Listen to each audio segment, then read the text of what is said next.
Hey guys, I'm Jeremiah Woods. I think worship is so important, and the reason I feel like a reason why I worship is because of the love of God.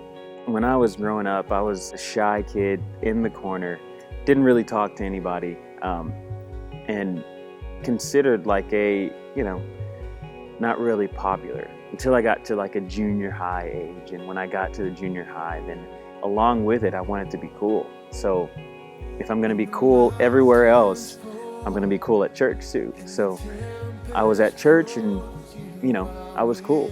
And it wasn't cool to raise your hands. It wasn't cool to do anything out of the ordinary.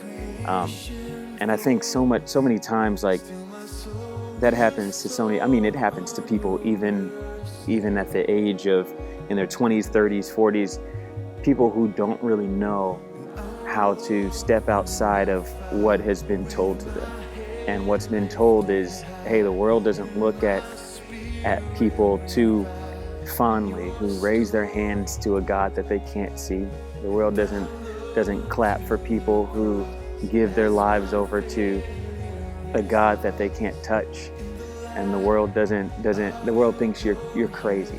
And so when you come to church, it doesn't feel cool to look crazy.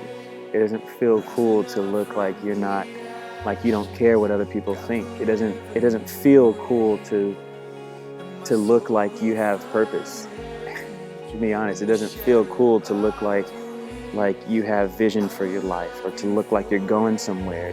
But I can say from experience, once you actually get into that atmosphere, once you actually raise your hands, and once you actually jump into worship, God catches you full on, and He's right there, and you'll experience something that feels way cooler than cool. You'll experience something that is life-changing, and you can never go back from that.